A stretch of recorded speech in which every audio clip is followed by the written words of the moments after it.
எல்லா மந்திரங்களும் உயர்வு என்றாலும் நம் மண்ணுக்கு மகிழ்ச்சியை தரக்கூடியது காயத்ரி மந்திரம். ஓம் பூர்புவட்ச தட்ச விதர்வரண்யம் வர்க்கோ தேவஸ்தே தீமிகி தியோயோன பிரஜோதயாது. ஒரு குடமுழுக்க பார்த்தா 12 ஆண்டு காலம் ஆயுள் நீடிக்கிறது மட்டுமல்ல, 12 ஆண்டு காலம் ஆயுள் நீடிக்கிறது மட்டுமல்ல, 12 ஆண்டு காலம் திருக்கோயில் பூஜையை வழிபட்ட பயனும் பலனும் உண்டு. அன்புக்குரியவர்களே, இன்றைய ஆனந்த ஆரம்பத்தை பொறுத்தவரை நாம் உங்களுக்கு தெரியும், அடுத்த தலைமுறை இந்த அறிவியல் யுகத்தில், நவீன உலகத்தில், கணினிமயமான இந்த மண்ணில் கடவுளை பற்றி சிந்திப்பதற்கு இளைஞர்கள், அடுத்த தலைமுறையினர், புதிய தலைமுறையை நோக்கி புறப்படுகின்ற இளைய குழந்தைகள் புதிய பூபாலம் படைக்க வேண்டும் என்பதற்காக சின்ன சின்ன விஷயங்களை, அப்படியே சின்ன மலர்களை எடுத்து கதம்ப மாலையாக்கி கடவுளுக்கு போடுவதைப் போல சின்ன சின்ன கேள்விகளை வடிவமைத்து அதற்குரிய பதிலை வினாக்கள் விடையாக 10 நாளைக்கு ஒரு முறை தருவது என்பதை மரபாக நாம் வைத்திருக்கின்றோம். அந்த வகையில் இன்றைய கேள்விக்கு என்ன பதில் என்கின்ற இந்த ஆனந்த ஆரம்ப பகுதியில் முதல் கேள்வி கேட்டிருப்பவர் பெங்களூரை சேர்ந்த குஜ்ஜு குட்டி சுந்தர பாரதி அப்படின்னு வித்தின் பிராக்கெட்டில் எழுதியிருக்காங்க. வேதங்களை வகைப்படுத்துக அப்படின்னு சொல்லியிருக்காங்க. பொதுவாக வேதம் அப்படின்னாலே 4 வகைப்படும். ரிக், யஜுர், சாமம், அதர்வனம். இதுதான் அடிப்படை அஸ்திவாரம். எனவே வேதத்தை 4 வகைப்படுத்தி ரிக், யஜுர், சாமம், அதர்வனம் என்று பிரிக்கலாம். அடுத்து ஒருத்தர் கேட்டிருக்காரு, ஹரிராம் தஞ்சையிலிருந்து, மந்திரங்களில் உயர்வு எது? பொதுவாகவே மந்திரம் என்பதே உயர்ந்த செயல்தான். சிவா, ராமா, கிருஷ்ணா, கோவிந்தா எல்லாமே உயர்ந்தது தான். ஆனால் ஓம்ங்கிற பிரணவ மந்திரம் அதைவிட சிறப்பு தான். எல்லா மந்திரங்களும் உயர்வு என்றாலும் நம் மண்ணுக்கு மகிழ்ச்சியை தரக்கூடியது காயத்ரி மந்திரம். ஓம் பூர்புவட்ச தட்ச விதர்வரண்யம் வர்க்கோ தேவஸ்தே தீமிகி தியோயோன பிரஜோதயாது. என்னது? ஓம் பூர்புவட்ச தட்ச விதர்வரண்யம் வர்க்கோ தேவஸ்தே தீமிகி தியோயோன பிரஜோதயாது. ஒரு நாளைக்கு 108 முறை இதை சொன்னால் நாம் தினசரி அஸ்வமேதையாக செய்ததற்கு சமம். அவ்வளவு உயர்வானது இந்த காயத்ரி மந்திரம். அடுத்து ஒருத்தருங்க கேட்டிருக்காங்க, அனுஷ்கா திருவாலம்பொழில், இது தஞ்சை மன்னார்குடி வழியில் இருக்குதுன்னு நினைக்கிறேன். அனுஷ்கா, மார்கழியில் படிக்க வேண்டிய நூல்கள். பொதுவாகவே மாதங்களில் உயர்ந்தது மார்கழி. அந்த மார்கழியில் ஆண் பெண் என்கின்ற வேறுபாடே தேவையில்லை. திருப்பாவை, திருவம்பாவை 2யுமே எழுத்தண்ணி வாசிக்க வேண்டும். வாழ்வியலில் மலர்ச்சி ஏற்பட, பெண் குழந்தைகளுக்கு திருமணம் கைகூட, இறைவனோடு 2 வாழ்வில் உயர்ந்த நிலைக்கு அடைய நாம் மார்கழியில் படிக்க வேண்டியது திருப்பாவை, திருவம்பாவை. பெண்களுக்கு உயர்ந்த நோன்பு எதுனா பாவை நோன்பு தான்.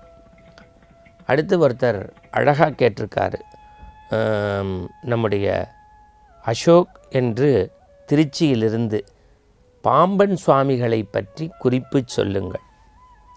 இவர் நவீன உலகத்து ஒரு சித்தர் போன்று. இவர் பிறந்த இடம் ராமநாதபுரம் மாவட்டம். இவர் ஜீவசமாதி, தன்னுடைய ஜீவனை அடக்கி சமாதியான இடம் சென்னையில் இருக்கக்கூடிய திருவான்மையூரில் அவருக்கு திருக்கோயில் பிருந்தாவனம் இருக்குது. இன்றைக்கும் உங்களுக்கு பார்த்திங்கன்னா பாம்பன் சுவாமிகளுக்கு மயூர சேவ வாகனம், பௌர்ணமி பூஜை இதெல்லாம் ரொம்ப சிறப்பாக உண்டு. அவர் வாழ்ந்த அந்த பரப்பன் விளைசையிலும் திருக்கோயில் இருக்கிறது. முருகன் மீது பக்தி கொண்டவர். ஒரு நாளைக்கு 24 மணி நேரத்தில் 12 மணி நேரம் கந்தசஷ்டி கவசத்தை பாராயணம் செய்தவர்.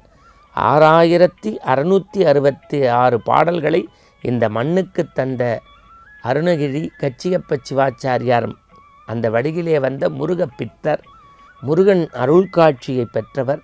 அவருடைய சண்முக கவசமும் குமாரத்தவமும் எழுத்தண்ணி படிக்க வேண்டிய நூல். அடுத்து ஒருத்தர் கேட்டிருக்காங்க, ஐஸ்வர்யா, அருமையான கேள்வி. அவங்க குடமுடுக்கின் சிறப்பு என்ன? உங்களுக்கு சொல்லியிருக்கேன், கோவிலில் நித்தியப்படி பூஜை நடக்கும். அதுக்கு குறைகள் இருந்தால் அதை சரி பண்ணுறது வருஷத்துக்கு ஒரு தடவை நடக்கக்கூடிய பிரம்மோற்சவம். அந்த பிரம்மோற்சவத்து குறையையும் சரி செய்வதற்கு 12 ஆண்டுக்கு ஒரு முறை நடக்கக்கூடிய பெருஞ்சாந்தி பெருவிழா. ஒரு குடமுழுக்க பார்த்தா 12 ஆண்டு காலம் ஆயுள் நீடிக்கிறது மட்டுமல்ல, 12 ஆண்டு காலம் ஆயுள் நீடிக்கிறது மட்டுமல்ல, 12 ஆண்டு காலம் திருக்கோயில் பூஜையை வழிபட்ட பயனும் பலனும் உண்டு. இன்னும் சொல்லப்போனால் நீங்கள் மண்டலாபிஷேகத்துக்கும் அந்த சக்தி உண்டு. அடுத்து ஒருத்தர் கேட்டிருக்காங்க, அற்புதமாக, உயர்ந்த வழிபாடு எது அப்படின்னு ஹரிணி அப்படிங்கிறவங்க புதுக்கோட்டையிலிருந்து. வழிபாடுகள் எல்லாமே உயர்ந்தது தான். இந்த சுவாமி இந்த வழிபாடு அப்படின்னு இல்லை. ஆனால் பிறருக்கான கூட்டு வழிபாடு இருக்குது பாருங்கள், அது நம்மை அடுத்த நிலைக்கு கொண்டு போய் சேர்க்கும். ரமேஷ் அப்படின்னு ஒருத்தர் கேட்டிருக்காரு, நம்முடைய சென்னையிலிருந்து. மனநோயை குணப்படுத்துவதற்கு கோவில்கள் உண்டா? ஒவ்வொரு தலத்துக்கும் ஒவ்வொரு சிறப்பு உண்டு. ஆனால் இந்த மனநோய்களால் பாதிக்கப்பட்டவர் எனக்கு தெரிந்து சென்னைக்கு அருகிலே, திருவள்ளூர் அருகிலே இருக்கக்கூடிய சோளிங்கரில் இருக்கக்கூடிய யோக நரசிம்மருக்கு செல்லலாம். குணசீலம், திருச்சிக்கு பக்கத்திலே இருக்கக்கூடிய குணசீல பெருமாளை தரிசிக்கலாம். இந்திய மண்ணில் புகழ்வாய்ந்த கேரளாவிலே இருக்கக்கூடிய சோட்டானிக்கரை பகவதி அம்மன் ஆலயத்திற்கு சென்று அங்கே அந்த தண்ணீர் அப்படி தெளித்து விடுவாங்க, பூஜை முடிஞ்சு, உச்சிக்கால பூஜை. அது ரொம்ப உச்சிதம் என்று சொல்வார்கள்.